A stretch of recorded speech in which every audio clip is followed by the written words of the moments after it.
Look at this paper cup. It holds 16 ounces of liquid.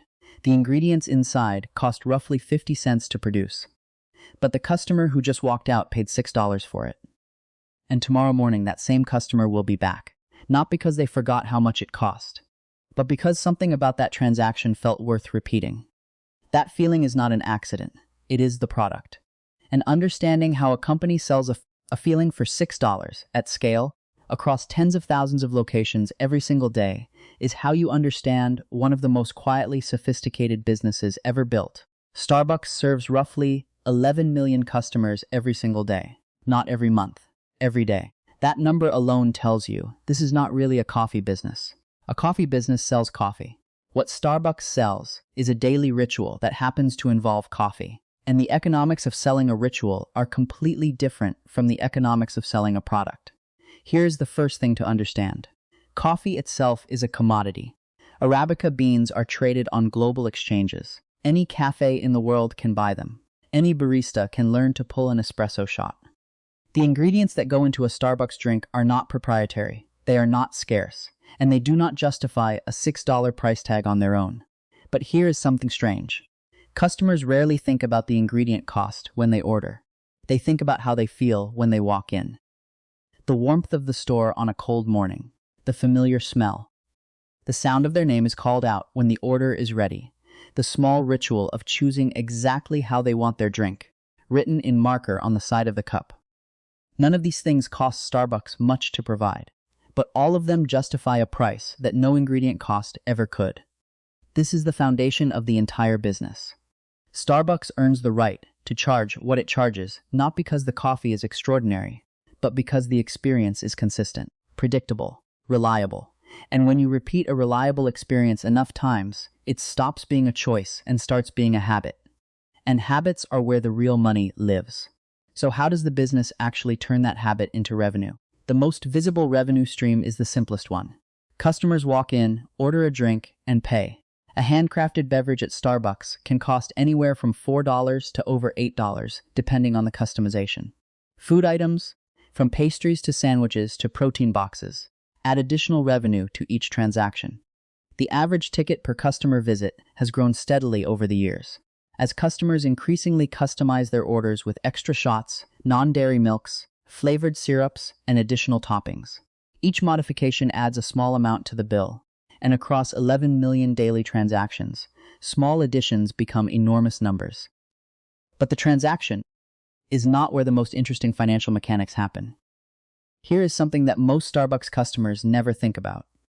Every time someone loads money onto the Starbucks app, the company receives that cash before a single drink is made, before any ingredient is used, before any employee is paid for that specific order.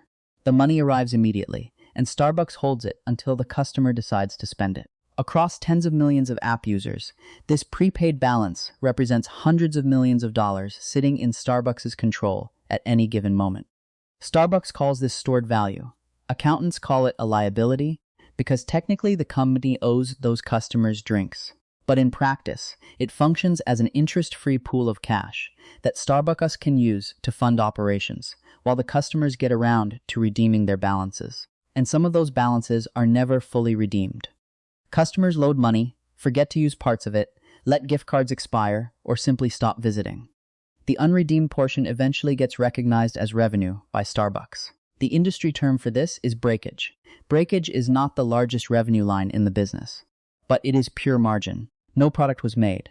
No employee was paid for that specific transaction. The money simply became Starbucks without any corresponding cost. But the stored value system exists primarily to support something far more important: the loyalty program. The Starbucks Rewards program is one of the most effective loyalty systems in the history of consumer retail. Members earn stars for every purchase. Stars accumulate toward free drinks and food. The app tracks what a specific customer orders, when they order it, how frequently they visit, and how their behavior changes across seasons. And it uses that information to send personalized offers that are calibrated to that specific customer's purchasing patterns. A customer who orders an oat milk latte every Tuesday morning might receive an offer for double stars on oat milk drinks. A customer who has not visited in 2 weeks might receive a targeted incentive to come back. These are not generic promotions. They are individualized interventions based on real behavioral data from millions of customers. Here is why this matters for the money. Starbucks has disclosed that its rewards members visit more frequently and spend more per visit than non-members. The exact differential varies, but the pattern is consistent and significant. Converting a casual visitor into a rewards member is not just a loyalty gesture. It is a measurable financial upgrade to that customer's value over time. And Starbucks has tens of millions of active rewards members, which means the program is operating at a scale where even small improvements in visit frequency translate into hundreds of millions of dollars of additional annual revenue. Now consider the physical side of the business. Not every Starbucks location operates the same way, and this difference has enormous financial consequences. Company-operated stores are owned and run directly by Starbucks. The company pays the rent, employs the staff, buys the equipment, and keeps all the revenue minus all the costs. These stores carry full financial exposure. When they perform well, the margin flows to Starbucks. When they underperform, the losses sit on Starbucks' books. Licensed stores work differently. In airports, grocery stores, hotel lobbies, university campuses, and hospital buildings, Starbucks licenses the brand to a third-party operator. That operator pays Starbucks a licensing fee, buys Starbucks products at wholesale, and runs the location. Starbucks collects the fee and product revenue without owning the real estate, employing the staff, or managing the day-to-day operation. The margin on licensing is significantly higher than on company-operated stores because the cost structure is dramatically lower. Here is something that reveals the financial logic of licensing. Starbucks cannot cost-effectively place a company-operated store in every airport terminal, every hotel lobby, or every hospital wing. These locations have high rents, complicated operational requirements, and often limited hours. But they have enormous foot traffic from customers who want the familiarity of a Starbucks while traveling or waiting. Licensing lets Starbucks capture that revenue without absorbing the corresponding cost and complexity. The brand is in the location. The risk belongs to the operator, but licensing creates a vulnerability that company-operated stores do not face. A licensed operator who delivers inconsistent quality, slow service, or a poor experience damages the Starbucks brand in that location. Customers do not distinguish between a licensed store and a company-operated one. They experience it as Starbucks. And a bad experience at a licensed location can erode the trust that took years to build. This is the core tension in any franchise or licensing model. The revenue is shared. The brand risk is not. Beyond the in-store experience, Starbucks earns revenue from a segment that operates entirely outside its stores. The consumer packaged goods business sells Starbucks-branded products through grocery stores, warehouse clubs, and other retail channels. Ground coffee, whole bean coffee, instant coffee in single-serve packets, ready-to-drink bottled beverages sold through convenience stores and supermarkets. This business generates revenue from customers who never enter a Starbucks location, and it keeps the brand present in daily life, even on mornings when someone brews coffee at home rather than making a store visit. Here is something interesting about how this segment functions strategically. A customer who buys Starbucks coffee at a grocery store is reinforcing the brand relationship between visits. They are reminded of the flavor, the logo, the experience at home in their kitchen. That reinforcement makes them slightly more likely to stop at a Starbucks location, slightly more automatic the next time they pass one. The packaged goods business is not just a revenue stream.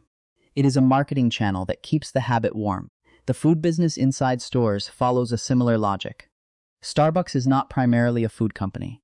Its food margins are lower than its beverage margins, but food increases the average transaction value of each visit. A customer who adds a sandwich to their latte order spends roughly 60 to 70% more than a customer who orders only the drink. Across tens of millions of daily transactions, that incremental addition generates billions of dollars of additional annual revenue from customers who were already in the store. And then there is the seasonal menu. Every year, Starbucks introduces limited-time drinks tied to specific seasons. The pumpkin spice latte arrives in late summer and signals autumn. Holiday drinks in red cups appear in November. Spring and summer bring lighter fruit-forward options. These seasonal items are not simply new products. They are engineered demand spikes. Customers who might visit twice a week suddenly visit more frequently during the availability window because they know the item will disappear. The scarcity is real. The urgency it creates is intentional. And the revenue spike that results is predictable enough that Starbucks plans its supply chain, staffing, and marketing around it months in advance. But seasonal launches create genuine operational strain. Training every barista across tens of thousands of locations to make a new drink correctly and quickly requires coordinated effort at a scale most businesses never face. New ingredients must be sourced, allocated, and distributed globally. When a seasonal item unexpectedly goes viral, supply can fall short of demand within days.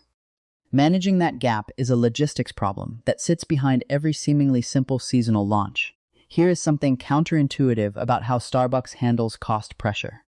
One of the largest operational challenges in recent years has been the growing complexity of customer orders.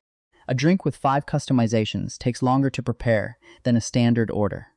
As customization has increased, driven partly by social media, where elaborate drinks get shared and imitated, the average time to prepare each order has grown. That slows service. Slower service during the morning rush frustrates customers, and frustrated customers in the morning develop habits somewhere else. Starbucks has invested heavily in technology and equipment designed to manage complexity without sacrificing speed. Equipment that automatically measures and dispenses syrups. Cold brew and nitro coffee are dispensed on tap rather than prepared individually. Mobile ordering that allows customers to skip the counter line entirely. Each of these investments costs money up front, but is designed to protect the speed that the morning routine depends on. Mobile ordering through the app created a specific problem that Starbucks did not fully anticipate when it launched. When a significant share of orders arrive through the app before the customer walks in, the barista team is preparing those drinks for people who are not yet in the store. Meanwhile, customers standing at the counter, watching drinks being handed to mobile order. Pickups experience the transaction as unfair, even when the total wait time is similar. This perception problem damaged the in-store experience in high-traffic locations. Starbucks has spent significant capital redesigning store layouts in many locations to separate mobile pickup from counter service, reducing the friction between the two customer streams. Labor is the most persistent cost challenge across all of this. Making complex, customized beverages quickly and consistently requires trained workers. Retaining trained workers in a competitive labor market requires wages and benefits that have risen significantly over the past several years. And unlike a factory where the same product can be automated, Starbucks' value proposition is built on human interaction. The barista who knows your name and starts making your order when you walk through the door is not a bug in the model, it is a feature, automating away that interaction would reduce cost and destroy the experience simultaneously. So this tension never resolves, it only has to be managed. Here is something worth understanding about the competitive position Starbucks holds and the pressure it faces on all sides. At the premium end, independent specialty coffee shops in urban markets often offer comparable or superior coffee quality with more distinctive local experiences. At the value end, fast food chains and convenience stores have invested heavily in espresso programs, specifically designed to pull the price-conscious customer away from Starbucks. In the middle, regional coffee chains have built loyalty programs and mobile ordering systems that directly mirror what Starbucks pioneered. Each of these competitors attacks a different slice of Starbucks' customer base. The quality-focused customer gets pulled toward specialty. The price-conscious customer gets pulled toward convenience. The loyalty-focused customer gets pulled toward whoever builds the most compelling rewards program. Starbucks has to defend on multiple fronts simultaneously, and doing so requires continuous investment in menu innovation, experience improvement, technology development, and marketing, all of which adds cost to an already expensive operating model. So this is how Starbucks actually makes money. It charges a premium for an experience that its customers do not primarily evaluate against the cost of the ingredients inside the cup. It converts repeat visits into a loyalty program that deepens with every transaction and generates behavioral data worth far more than any single sale. It collects cash upfront through prepaid app balances, creating a pool of float that funds operations before a drink is made. It licenses the brand into locations it cannot cost effectively operate directly, collecting fee and product revenue without the full cost of ownership. It captures revenue outside its stores through packaged goods that keep the brand present in daily life between visits. It engineers seasonal scarcity to accelerate visit frequency in predictable waves. And it layers food and customization onto the core beverage transaction to increase the value of every visit without needing an additional customer. Every piece of this system exists to serve a single purpose: to make the morning ritual of choosing Starbucks feel automatic, emotionally embedded, and slightly uncomfortable to abandon. There is one more financial layer that sits underneath everything else and rarely gets discussed. Starbucks operates in dozens of countries. But the economics of international expansion look very different from the domestic model in ways that matter significantly for where the money actually comes from. In China, which has become one of Starbucks' most strategically important markets, the company operates a large number of company-owned stores and has invested in building supply chain infrastructure, digital capabilities, and brand positioning over more than 2 decades. The growth trajectory in China has been rapid, but it has also attracted intense local competition in ways the domestic market has not faced to the same degree. Local coffee chains with comparable digital experiences, faster expansion programs, and pricing that undercut Starbucks have grown aggressively. The result is a market where Starbucks must simultaneously invest heavily to maintain its position and compete against rivals whose cost structures are built for that specific market, rather than adapted from a global template. In most other international markets, Starbucks operates through licensed partnerships with regional operators. These partners handle local real estate, staffing, supply chain logistics, and regulatory compliance. Starbucks provides the brand, the products, the training standards, and the operational playbook. The financial arrangement means Starbucks earns licensing fees and product supply margins without bearing the full cost of market entry. But it also means less direct control over the customer experience and less ability to adapt quickly when local competitive conditions change. Here is something counterintuitive about international licensing. The markets where Starbucks earns the most per location are often not the markets with the highest coffee culture. They are the markets where the Starbucks brand itself carries the strongest aspirational signaling. In markets where visiting a Starbucks represents access to a certain kind of modern, global consumer identity, customers may pay premium prices more readily than in markets where coffee quality is the primary evaluative criterion. The business model adapts to what the brand means in each geography, and what it means varies significantly. Here is something that most analyses of Starbucks miss entirely. The company is also in the real estate business, even if it does not describe itself that way.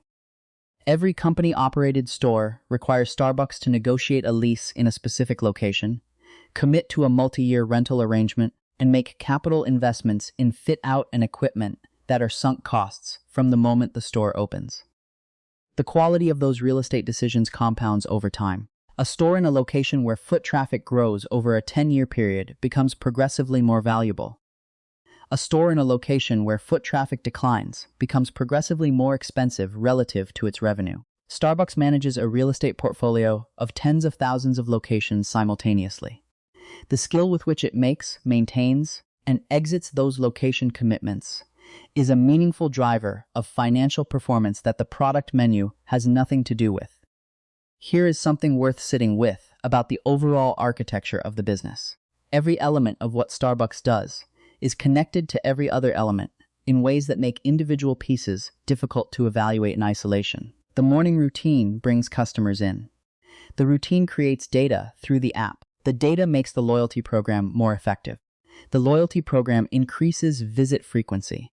Higher visit frequency increases the value of advertising the brand in new formats. The brand strength makes licensing more attractive to international partners. Licensing fees fund investment in new store formats and technology. New technology improves the speed and consistency of the experience. Improved experience reinforces the morning routine. Remove any piece, and the system still functions. But it functions less powerfully. Each element amplifies every other element, and the combined effect is extraordinary. Not because coffee is expensive to produce, but because the system surrounding it has been built over decades to make every customer's relationship with the brand progressively harder to walk away from. The most dangerous competitor to Starbucks is not the one that makes better coffee. It is the one that builds a better morning routine. Because routines, once established across millions of people, are not broken by products. They are broken by convenience, by consistency, and by the slow accumulation of small moments where the alternative feels like a better fit for how someone's day actually works. Starbucks has spent 50 years making sure that its version of the morning feels like the default. And defaults, as any behavioral economist will tell you, have extraordinary staying power. So the business is not the latte. The business is not the app. The business is not the green logo on the side of the cup. The business is the moment repeated 11 million times every single day. When someone makes a choice that does not feel like a choice at all. And there is one number that captures the depth of all of this better than any other. Starbucks' membership renewal rate for its rewards program is among the highest of any loyalty program in retail. Not because the free drinks are so valuable, but because the app, the routine, the personalization, and the accumulated habit make canceling feel like slightly more effort than it is worth. That friction is not accidental, it is engineered. And engineering that friction, at scale, across tens of millions of people is the quietest and most powerful thing Starbucks does. One final thing worth understanding. Starbucks has spent decades studying what makes a location feel right. The ceiling height, the ambient temperature, the music at a specific volume that makes the space feel active without feeling loud. The chair that is comfortable enough to sit in for 30 minutes but not so comfortable that it invites someone to stay for 3 hours. The smell of coffee that is designed to be present without being overwhelming. None of these details are accidental. Each one is the result of deliberate decisions about how the environment should make a person feel and how long that feeling should sustain a visit. The store is not just a place to buy coffee. It is a container engineered to produce a specific emotional state, and customers who consistently feel that state in a specific place develop an attachment to that place that goes well beyond the quality of any individual drink. The next time you hand over $6 for a paper cup and briefly wonder whether it was worth it, notice what happens next. You will probably be back tomorrow. And that, more than anything inside the cup, is the business.